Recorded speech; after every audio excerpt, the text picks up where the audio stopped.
Imagine que a riqueza do mundo é um bolo. Um bolo que não cresce é de tamanho fixo. Se você quer mais para você, precisa tirar de outra pessoa. Essa visão, hoje sabemos ser simplória, foi a filosofia econômica dominante na Europa entre os séculos XVI e XVIII e se chama mercantilismo.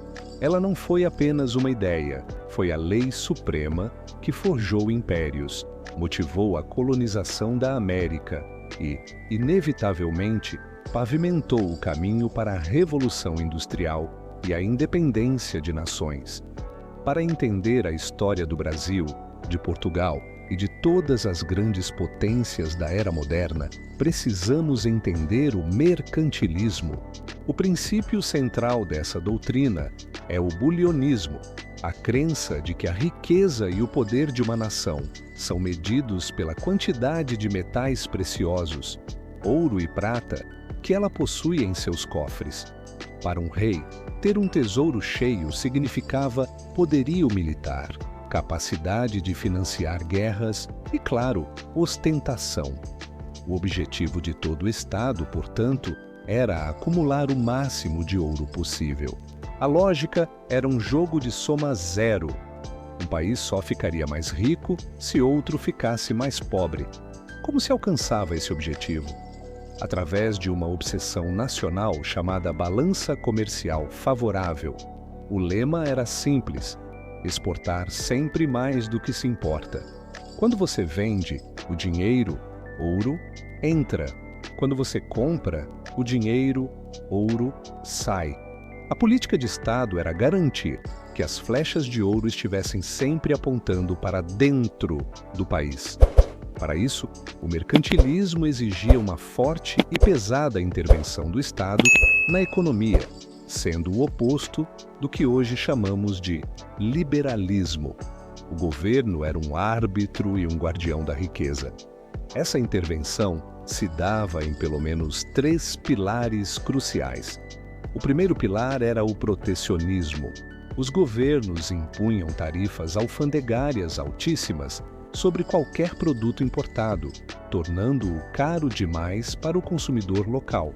Isso protegia a indústria e o comércio domésticos de qualquer concorrência externa. Ao mesmo tempo, o Estado concedia subsídios e monopólios às manufaturas internas. Afinal, quem tinha que fabricar os produtos mais caros, mais valiosos, era o próprio país, para vendê-los ao exterior. Esse incentivo à produção interna é o segundo pilar do mercantilismo.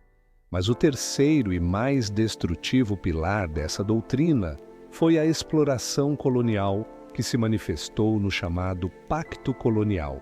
O mercantilismo deu o sentido de ser das colônias. Elas não existiam para si mesmas, mas sim para o benefício exclusivo da metrópole. O sistema era cruelmente eficiente.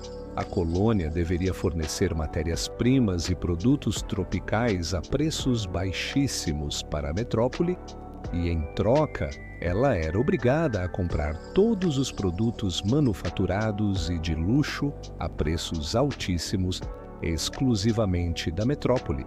Isso é o monopólio comercial. A colônia era proibida de desenvolver indústrias e até mesmo de comercializar com outras nações ou outras colônias.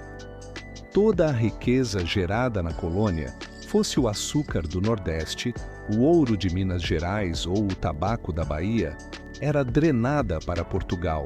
Essa riqueza não ficava na colônia para desenvolver a infraestrutura, as instituições ou o bem-estar social. Ela era canalizada para Lisboa e de lá, muitas vezes, escoava para comprar os produtos manufaturados que Portugal, por vezes, não conseguia produzir, como os têxteis ingleses. Exemplos clássicos de política mercantilista são os atos de navegação da Inglaterra no século XVII, que garantiam que todo o comércio marítimo inglês fosse feito em navios ingleses, e a política de Jean-Baptiste Colbert na França, que buscou elevar as manufaturas francesas a um padrão de luxo inigualável para atrair o ouro de outras nações. O mercantilismo funcionou? Sim, ele fortaleceu as novas nações-estado e financiou o luxo da nobreza e as guerras europeias, acelerando o acúmulo de capital. No entanto, ele carregava suas contradições. Ao tratar as colônias como eternas fontes de recursos e mercados cativos, o sistema gerou insatisfação e rebelião. O acúmulo de ouro, como o ouro de Minas Gerais, causou inflação e desequilíbrio na própria metrópole. E a rigidez do sistema, baseada na ideia de riqueza fixa, foi desafiada pela ascensão de novas ideias, como o liberalismo econômico de Adam Smith, que defendia que a riqueza não era ouro guardado, mas sim a capacidade de produzir e trocar livremente. O declínio do mercantilismo começou com as revoluções liberais e de independência no final do século XVIII, abrindo caminho para o livre comércio. Mas o legado do mercantilismo, e especialmente do Pacto Colonial, é duradouro. Pense no Brasil. Ele nasceu como um produto direto dessa doutrina. Durante 3 séculos, o território foi visto como uma máquina extratora de riqueza. As proibições de manufaturas, a dependência do açúcar, do ouro e mais tarde do café, e a estrutura social altamente desigual, tudo isso tem raízes profundas na lógica mercantilista. E é aí que a nossa história se desdobra. O mercantilismo, que prendeu o Brasil a Portugal, foi desafiado de uma forma única. A metrópole, Portugal, foi invadida por Napoleão, e a família real fugiu para a sua própria colônia em 1808. O rei veio morar no Brasil.